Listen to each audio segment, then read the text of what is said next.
Setelah beberapa hari nilai tukar rupiah tertekan, hari ini nilai tukar rupiah terhadap dolar Amerika mengalami penguatan.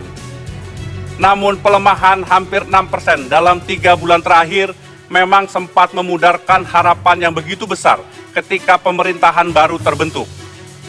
Kenaikan harga BBM bersubsidi yang membuat kita mempunyai modal hampir 250 triliun untuk membangun infrastruktur seakan-akan kemudian sirna ketika kemudian terjadi pelemahan pada nilai tukar rupiah.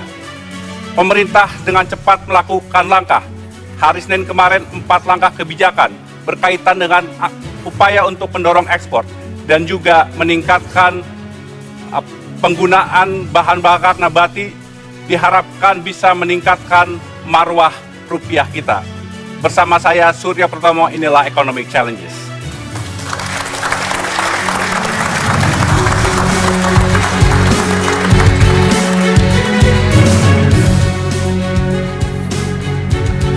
Begitu penting persoalan ini kita bahas, karena itu pada malam ini saya secara khusus mengundang Menteri Koordinator Perekonomian Bapak Sofyan Djalil, telah hadir juga bersama kita Deputi Gubernur Senior Bank Indonesia Mirza Aditya Suara, dan juga beberapa pelaku ekonomi.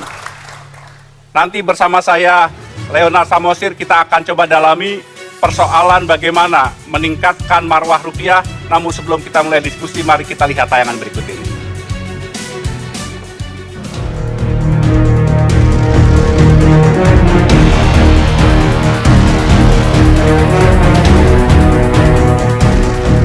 Bank Indonesia memperkirakan transaksi berjalan akan mengalami defisit 2,5 hingga 3% sampai tahun 2017, sementara inflasi di kisaran 4%. Inilah cerminan lemahnya fundamental perekonomian Indonesia, dan bukti pembangunan selama ini masih bertumpu pada impor. Buruknya fundamental perekonomian inilah yang membuat rupiah terkoreksi cukup dalam ketika perekonomian Amerika Serikat menunjukkan perbaikan. Rupiah bahkan sempat menyentuh level terburuk sejak krisis 98 di angka 13.200 per dolar Amerika, sehingga Bank Sentral harus melakukan intervensi serta memaksa pemerintah mengeluarkan paket kebijakan. Beda loh, jangan dibandingkan dengan 98. 98 itu kita dari 2.000 meloncat ke 15.000. Ya enggak? Ini yang apa? Yang paling penting menurut saya, BI sudah menjaga volatilitas agar terjaga dengan baik. Oleh sebab itu, ini akan keluar kebijakan-kebijakan yang akan menstimulasi agar ekonomi realnya bisa bergerak. Sanggupkah pemerintah berbenah untuk menata kembali arah pembangunan yang berkelanjutan? Karena tantangan perekonomian ke depan semestinya tak sekedar meredam gejolak rupiah.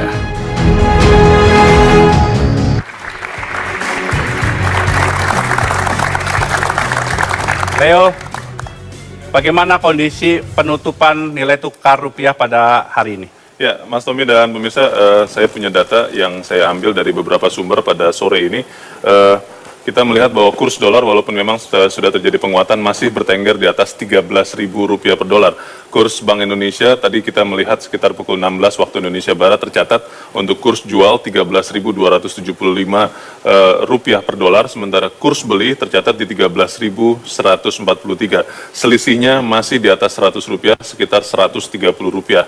Sementara dari Bank Mandiri kita melihat di laman Bank Mandiri, kita melihat bahwa kurs jual dolar di Rp13.118, sementara kurs beli di Rp13.282. Ini memang data dari tengah hari.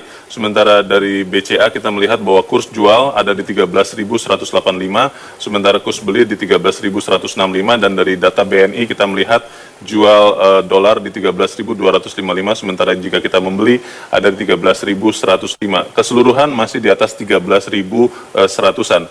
Saya punya data berikutnya, Mas Tommy dan pemirsa, yang menyatakan bahwa memang saat ini yang terjadi betul terjadi penguatan dolar Amerika, bukan hanya pelemahan rupiah semata, karena dari data ini kita bisa melihat bahwa dolar Amerika menguat terhadap rupiah di garis merah ini, kemudian juga terhadap Chinese yuan atau renminbi, dan juga terhadap Singapura dolar yang kuning, dan juga terhadap dolar Australia yang biru. Semuanya ini memang berawal dari ketakutan atau antisipasi pasar bahwa Bank Sentral Amerika akan segera menaikkan suku bunganya tidak lama lagi, Mas Tommy. Baik, terima kasih Leo. Saya ingin mulai diskusi dari Pak Mirsa. Pak Mirsa, ada orang mengatakan bahwa rupiah itu sebetulnya undervalue dengan kondisi seperti sekarang. Apakah memang BI juga melihat seperti itu?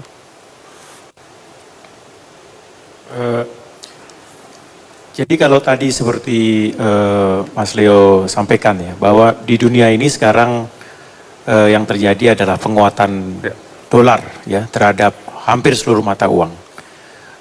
Jadi seperti terhadap euro ya, bahkan terhadap mata uang di negara-negara Skandinavia ya, mata uang Swedia, mata uang Norwegia, terhadap Australian dollar ya, dan juga terhadap rupiah, terhadap Singapore dollar, terhadap Malaysian ringgit ya, terhadap Korean won.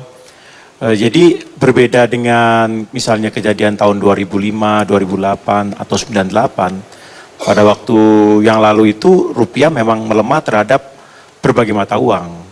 Tapi kalau sekarang dolar yang menguat terhadap berbagai mata uang. Nah, jadi kalau ditanya apakah rupiah sekarang melemahnya sudah undervalue, sudah kelebihan.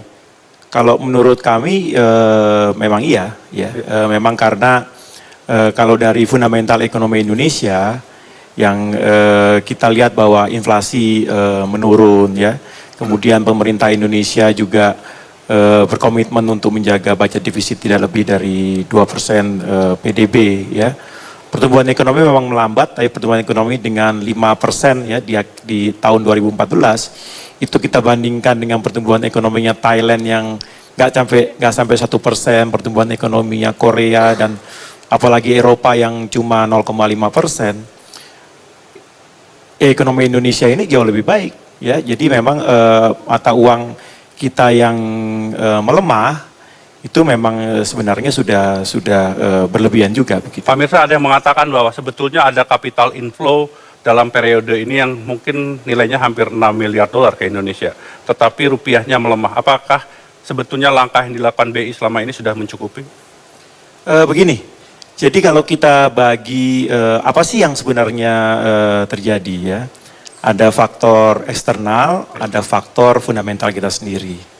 Faktor eksternalnya apa? Tadi sudah disampaikan oleh Mas Leo bahwa ada kenaikan suku bunga Amerika yang di tahun 2008 itu suku bunga Amerika diturunkan dari 5% ke 0,25 dan itu bertahan sampai saat ini 0,25 dan kemudian ada stimulus moneter sekitar 20% dari PDB-nya Amerika itu jumlahnya sekitar 3,8 triliun dolar.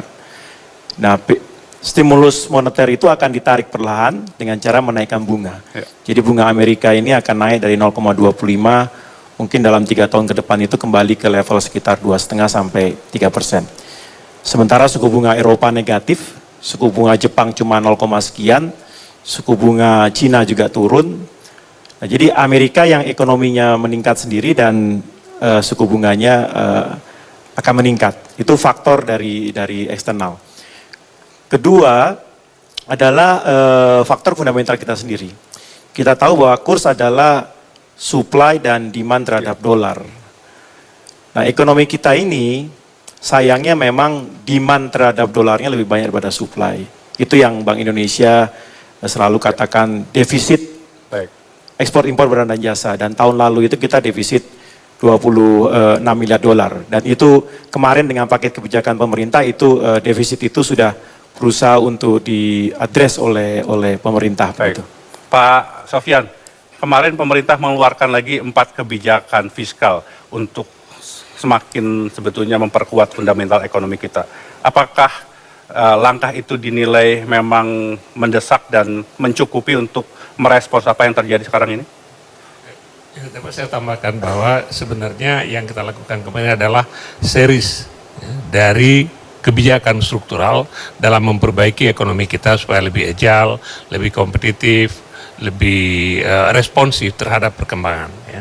Untuk diketahui sejak pemerintah Jokowi JK, kita sudah melakukan beberapa tindakan untuk memperbaiki struktural ekonomi kita. Yang pertama tentu kita semua ingat penghapusan BBM.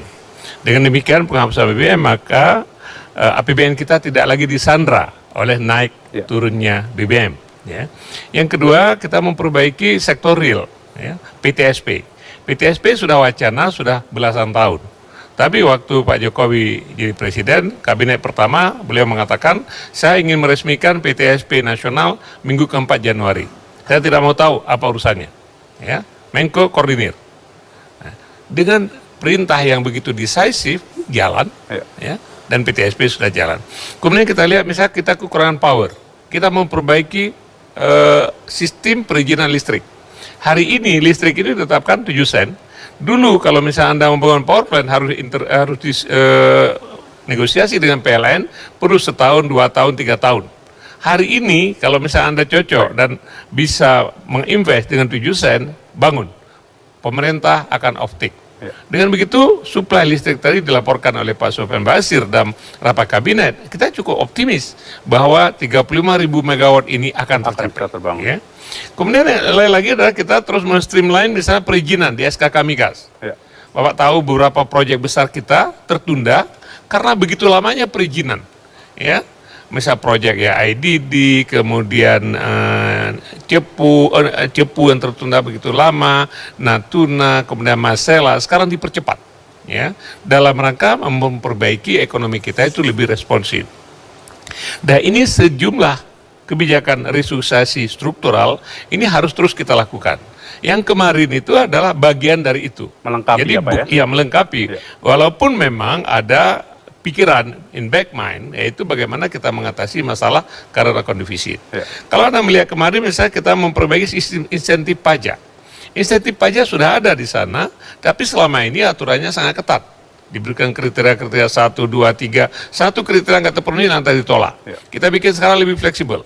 Ya, selama misal perusahaan itu memenuhi kriteria tertentu, ekspor oriented, kemudian atau melakukan reinvestasi dividen mereka di dalam negeri, atau melakukan R&D, atau melakukan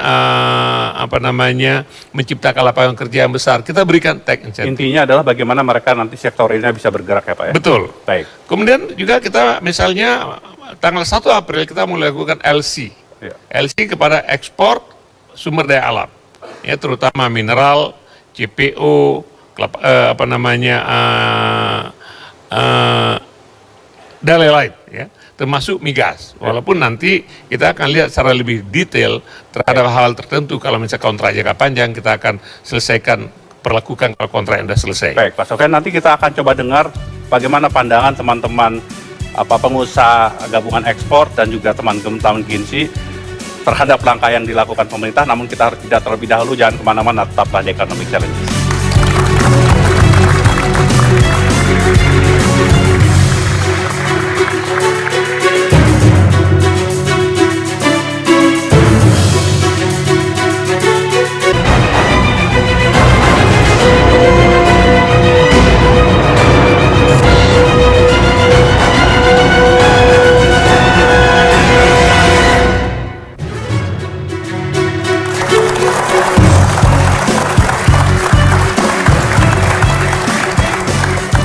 Ya pemirsa, sebelum kita lanjutkan dialog, saya punya beberapa data yang tadi sudah juga disampaikan oleh Mas Tommy dan beberapa pembicara.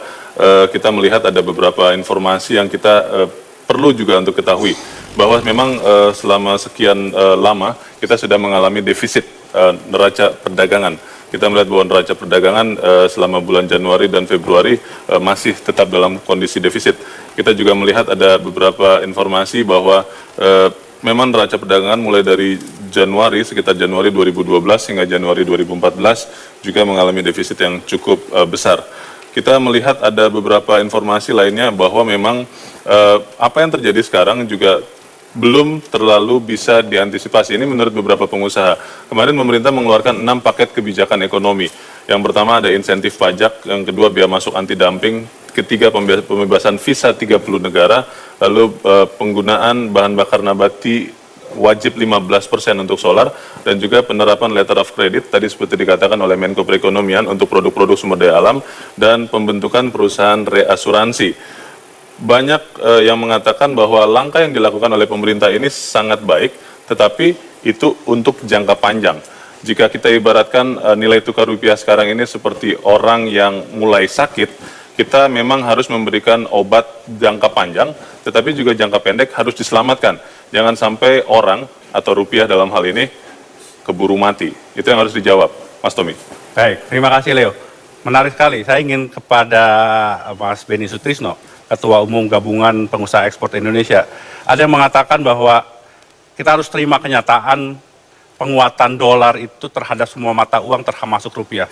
Dan itu justru dianggap sebagai sebuah keuntungan bagi kita karena jauh lebih efisien. Apakah memang begitu dirasakan oleh teman-teman pengusaha ekspor? Kalau untuk ekspor sih kenaikan dolar terhadap mata uang rupiah di dalam cost structure sih akan membaik. Tapi kalau dolarnya menguat terhadap seluruh mata uang, itu juga akan mengibatkan lesunya pasar di mana negara itu mata uangnya juga menurun terhadap dolar. Dan itu terlihat dalam 2 bulan terakhir ekspor kita menurun, Mas. Ya, misalnya saya beri contoh ke euro, itu mereka sudah melakukan menawar tolong diturunkan 5 sen dolar per piece kira-kira gitu. Karena mata uang dia turun. Karena kita menjual dalam US dollar. Nah, jadi dari cost structure dalam negeri memang ada windfall, cost yang rupiah, kita earningnya dolar.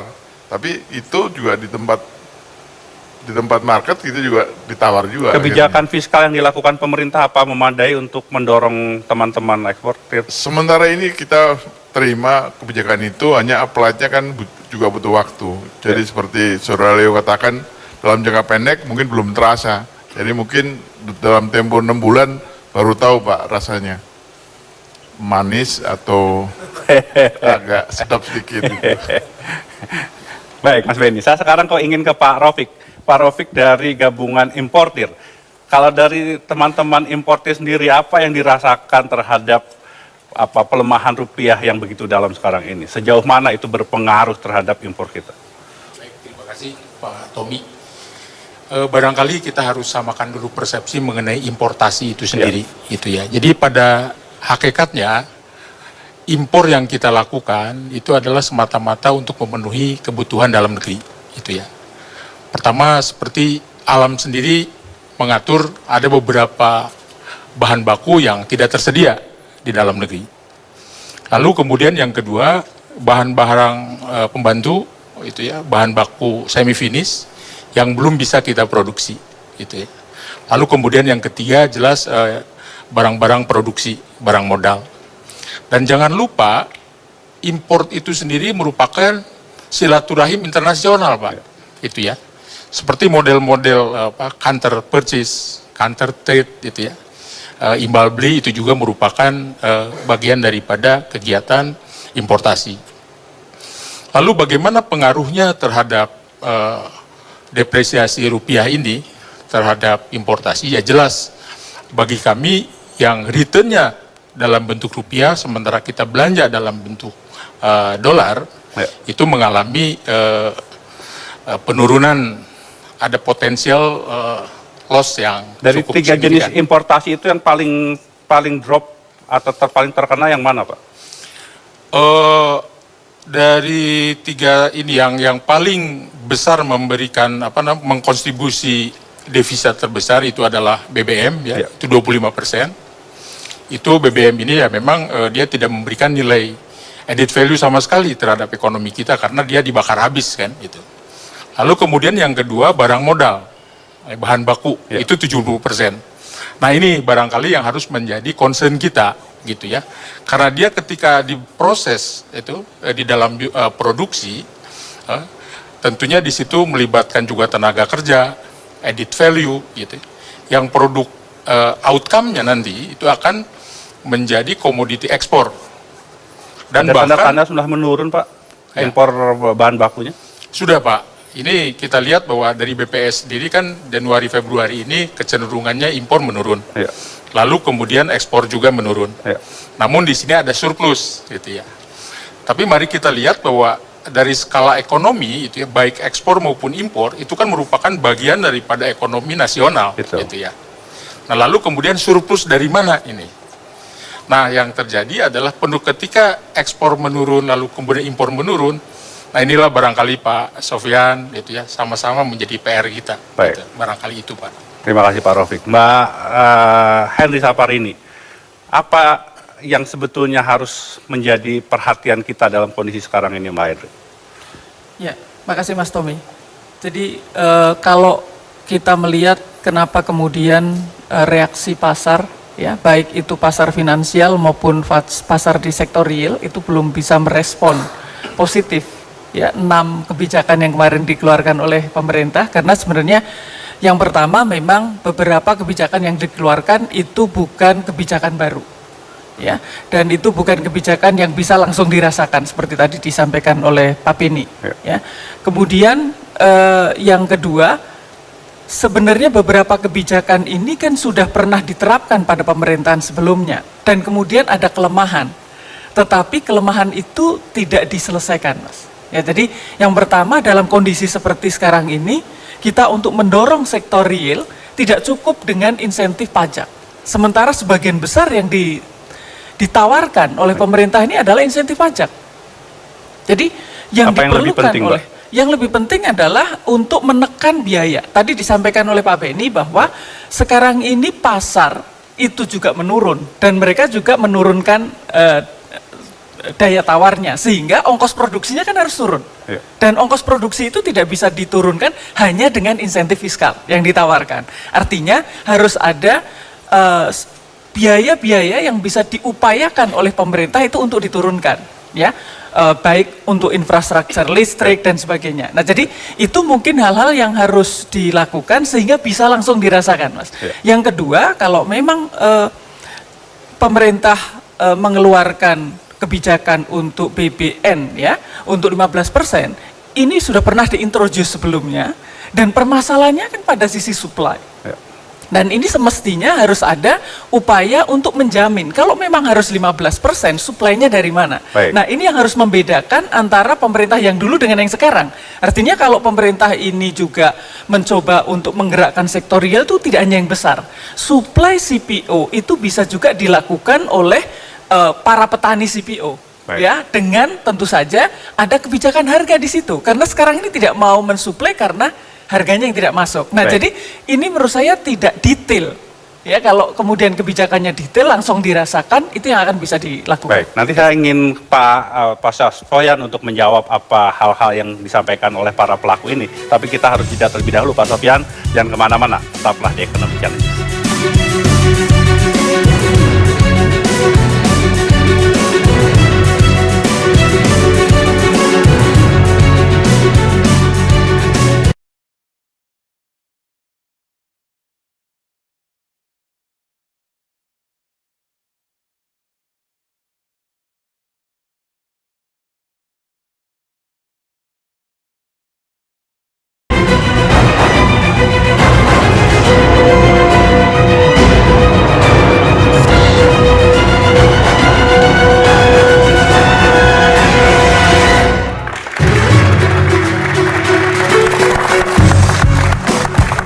Terima kasih Anda masih di Economic Challenges. Pak Sofyan, ada beberapa catatan tadi disampaikan oleh beberapa teman-teman, tapi sebelum Pak Sofyan menjawab, saya ingin satu lagi sekarang pada Pak Martin Panggabean dulu. Pak Adrian, Pak, saya ingin tanya, apakah sebetulnya para pemain pasar uang ini ikut memanfaatkan kesempatan yang agak gonjang-ganjing ini untuk kepentingan dirinya, atau sebetulnya pelemahan nilai tukar rupiah merupakan sesuatu yang wajar karena memang faktor kekuatan ekonomi Amerika ini? Mas Tobi, sebetulnya begini, kalau dalam pandangan saya sebagai pemain pelaku di pasar modal ya. Pertama, ini adalah fenomena yang sifatnya global. Ada yang bilang bahwa ini adalah super cycle yang terjadi setiap 20 tahun atau 30 tahun. Tergantung dari mana ukurnya. 20 tahun kalau misalnya kita ukur dari tahun 1995 yang memicu krisis ekonomi di Asia. atau 30 tahun kalau kita mengukur dari krisis di Latin Amerika. Tetapi fenomena yang sifatnya global ini tuh terjadi itu tidak terelakkan sebetulnya. Ya kita kena imbasnya saja karena memang kondisi yang terjadi saat ini pasca krisis Amerika tahun 2008 itu adalah ya perekonomian Amerika membaik, perekonomian Jepang agak kempes, perekonomian di Eurozone agak kempes, lalu kemudian itu menyebabkan dolar itu swing menguat, dan kemudian harga minyak itu dan komoditas melemah, dan itu menyebabkan terjadi fluktuasi di pasar global. Karena setiap pertukaran dari aset itu menyebabkan pertukaran dari currency, dan ini yang menyebabkan kemudian pemain di pasar uang maupun pasar modal itu berusaha untuk melakukan trading. Yang mana yield yang terbaik diputar dengan yang mana yield yang sedang menurun over horizon 12 bulan. Itu pertama. Jadi kita jangan terlampau menyalahkan apa yang terjadi di kondisi domestik atau misalnya kebijakan pemerintah, ya memang harusnya sih kita lebih reaktif ya, tetapi ini suatu hal yang tidak terelakkan. Itu yang pertama. Yang kedua, sebetulnya kalau kita lihat sejarah selama 30 tahun terakhir dari super cycle dolar 30 atau 20 tahun terakhir, sebetulnya up spike dari dolar ini terjadi biasanya periodenya hanya 6 bulan sampai 12 bulan. Setelah itu kemudian dia stabilize sendiri karena market secara global itu mencari keseimbangan baru. Nah, sebetulnya kunci yang harus kita lihat adalah pada saat dia terjadi proses up spike yang sekarang sedang terjadi, apa yang harus kita lakukan? Jawabannya sebetulnya adalah pada makroprudensial sama mikroprudensial. Kalau kita belajar dari krisis dari berbagai negara, termasuk di Indonesia tahun 1998, sebelum sesuatu itu terjadi, ada 4 hal paling tidak yang kita harus lakukan. Satu misalnya, kita harus meyakinkan agar tidak ada currency mismatch antara aset dan liabilities di sebuah perusahaan di Indonesia, terutama sektor finansial. Kedua misalnya, capital adequacy ratio-nya harus dijaga. Lalu kemudian fiscal space itu harus cukup, agar supaya kalau terjadi downturn, pemerintah itu lewat fiscal policy itu bisa melakukan intervensi ya. Yang keempat misalnya koordinasi antara kebijakan fiskal dan moneter itu harus lebih fleksibel. Yang ketiga keempat kan baik. Ya. Di Indonesia yang ketiga yang keempat ya, itu yang baik, ketiga kan? sama keempat ini menurut saya sih kita belum terlambat Ya. karena upswing ini sedang terjadi. Kalau misalnya kita bilang tadi 6 bulan sampai 12 bulan, ya mungkin kita baru periode awal nih sekarang. Jadi sebetulnya belum terlambat ya. Nah, dari sudut itu sebetulnya kalau misalnya kita sudah melakukan hal itu, pemain pasar itu kemudian berusaha untuk melihat apa kemudian yang terjadi setelah upswing ini terjadi. Jadi what's the second stage gitu dari krisis ini. Nah, ini yang biasanya kemudian yang diantisipasi oleh pemain pasar, termasuk misalnya oleh saya dan teman-teman lainnya. Misalnya contohnya ya kita melihat indikator-indikator, katakan misalnya 40% dari SUN Indonesia itu sudah dimiliki oleh asing. Kalau misalnya dolar itu diperkirakan melemah sampai 15.000 sebelum itu terjadi, ya mungkin ya moga-moga tidak terjadi ya. Ya mungkin pasar akan berpikir ya kita take profit dulu ya, keluar dulu gitu ya, dan itu akan menyebabkan terjadinya goncangan di kecenderungan itu besar, bond market. Pak Andrian? Kalau dilihat dari sekarang, rasanya sih mungkin chance-nya belum terlampau tinggi ya, karena ekspektasi 15.000 itu kan sebetulnya ya agak ekstrim ya, agak ekstrim. Lalu kemudian kita juga melihat indikator lain, misalnya price earning ratio di bursa itu berapa. Kalau sudah terlampau tinggi, ya mungkin bisa memicu profit taking di bursa. Tapi itu juga belum tentu terjadi sebetulnya. Pak Sofyan, intinya tadi dikatakan Ibu Hendy Sabar ini adalah bagaimana jangka pendek ini semua perusahaan-perusahaan itu bisa kemudian bergerak dan tidak semakin tertekan. Apakah kemudian langkah itu perlu ditambahkan lagi? Seperti saya sebutkan tadi bahwa sebenarnya yang dilakukan oleh pemerintah sekarang adalah structural adjustment, ya, yang akan terus dilakukan. Kita akan lihat sumber-sumber inefisiensi, sumber-sumber persoalan struktural ekonomi kita yang akan kita perbaiki. Misalnya tentang logistik cost, logistik cost sangat mahal. Kita memperbaiki dengan membangun infrastruktur, ya. Juga nanti berbagai kebijakan lanjutan akan diteruskan. Walaupun misalnya kebijakan kemarin itu ada dampak dan mereka memperbaiki karena akan defisit, saya sepakat bahwa tidak akan berjalan dan tidak akan berikan respect instant. Ya, perlu waktu. saya ingin komentar sedikit tentang Bu Henry, misalnya tentang biofuel, Bu. Biofuel 15% itu kita sudah bicara intensif sekali dengan industri. Ya. Dan industri yang memberikan bahwa ekses kapasitas biofuel itu sekarang cukup tinggi, cukup besar gitu ya. Dengan kita meningkatkan 15% itu kita akan menghemat penggunaan dolar untuk mengimpor solar sekitar $1 miliar. Gitu ya. Itu juga akan mempengaruhi nanti kepada current account deficit. Ya. Kemudian kebijakan bebas visa. Dengan kita menambah 30 negara dalam list bebas visa, diperkirakan tahun pertama ini kita akan meningkatkan turis antara 1 sampai dengan 1,2 juta orang. Rata-rata satu turis itu menghabiskan uangnya $1.200 rata-rata. Itu juga akan menambah devisa sekitar Pak Sofyan, apakah betul 30 negara itu sudah dirinci secara betul bahwa mereka adalah potensi untuk masuk Indonesia, Pak? Oh iya, itu adalah negara-negara yang selama ini memberikan kontribusi cukup signifikan terhadap turis kita. Baik. Walaupun misalnya Australia besar sekali, tetapi kita ada ketentuan undang-undang bahwa bebas visa itu dua syaratnya. Yang pertama adalah dimungkinkan azas resiprositas, yang kedua ada azas manfaat. Negara-negara ini walaupun belum ada resiprositas, kita harus negosiasi untuk ada resiprositas, tapi azas manfaat langsung. Sedangkan Australia kenapa tidak masuk, kan pertanyaannya? Karena Australia tidak mengenal azas reciprocity. Dan kita sudah tawarkan kepada pemerintah Australia, mereka mengatakan tidak bisa karena ketentuan hukum mereka tidak memungkinkan itu. Jadi sebab itu Pak Tommy, yang perlu kita lakukan, misalnya reasuransi, ya kan? Reasuransi itu adalah salah satu sektor defisit kita karena account adalah di sektor asuransi. Karena sekarang ini asuransi kita dilempar ke luar negeri mungkin 90% lebih. Dengan kita perkuat reasuransi Indonesia itu bisa ditahan mungkin untuk tahap pertama sekitar 10-15%. Tahun depan kita tambah lagi injeksi modal sehingga nanti bisa kita tahan sampai dengan 40%. Itu akan menghemat devisa yang cukup besar. Tapi memang tidak akan memberikan hasil hari ini.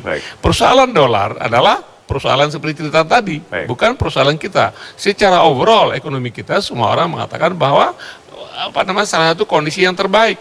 Kita tidak disandra lagi oleh BBM, kemudian impor, walaupun sekarang Pertamina masih ada importir penggunaan dolar terbesar, tapi dibandingkan di masa lalu tinggal setengah. Baik. Pak Mirsa, nanti saya ingin tanya, apakah langkah-langkah lanjutan yang akan dilakukan BI untuk membuat confident terhadap ekonomi kita dan rupiah kita itu akan semakin kokoh, tapi kita harus tidak terlebih dahulu yang kemana-mana, tetaplah di Indonesia.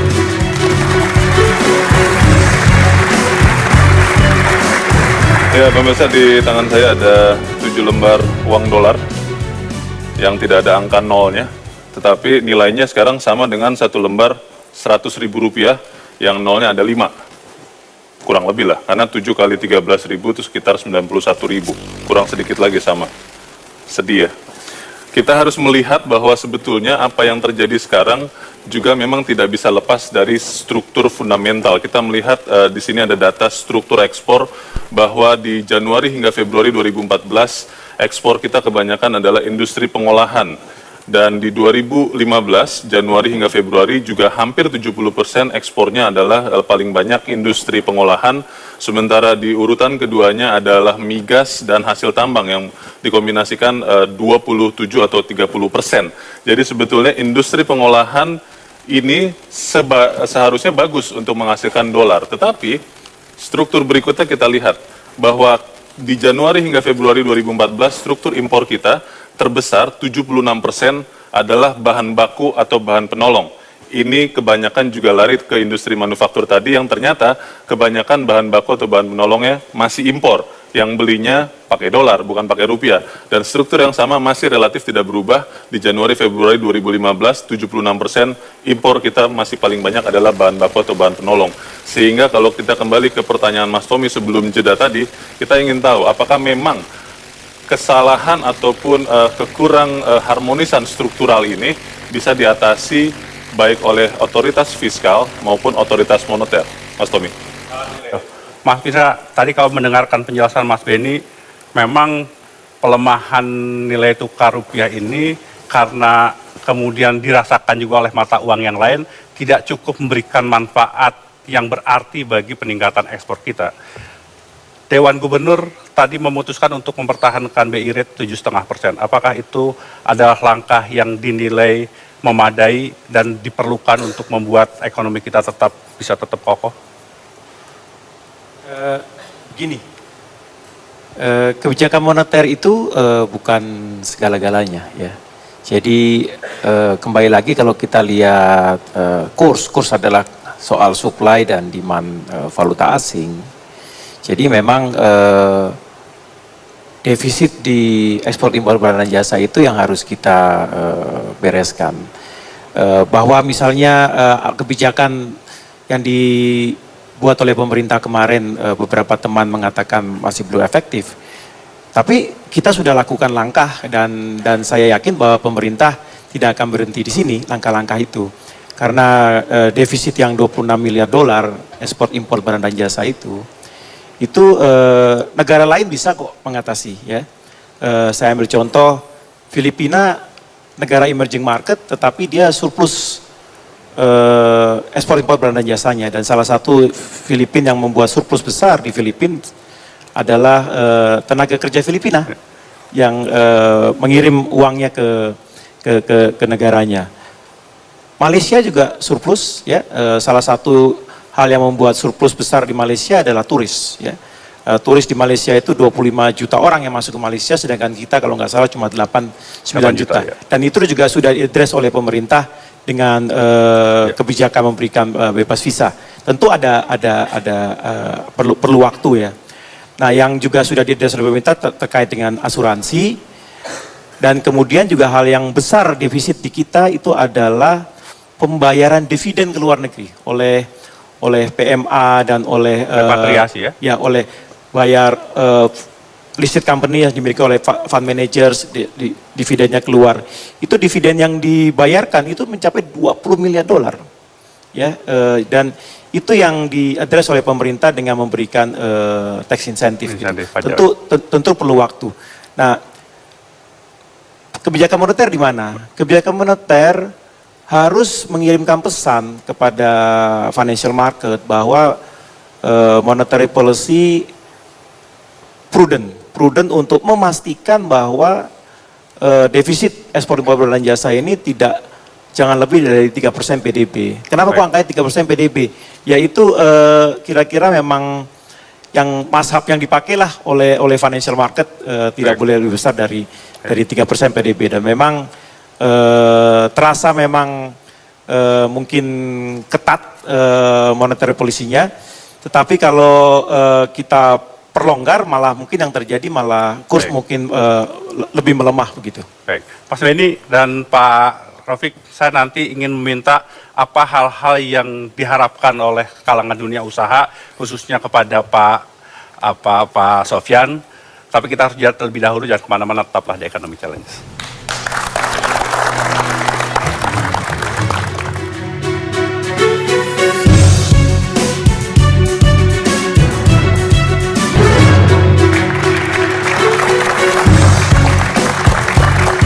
Terima kasih Anda masih di Economic Challenge. Kita di bagian terakhir dari diskusi kita. Mas Beni, kita toh tidak bisa saling menyalahkan. Kita harus keluar dari situasi ini.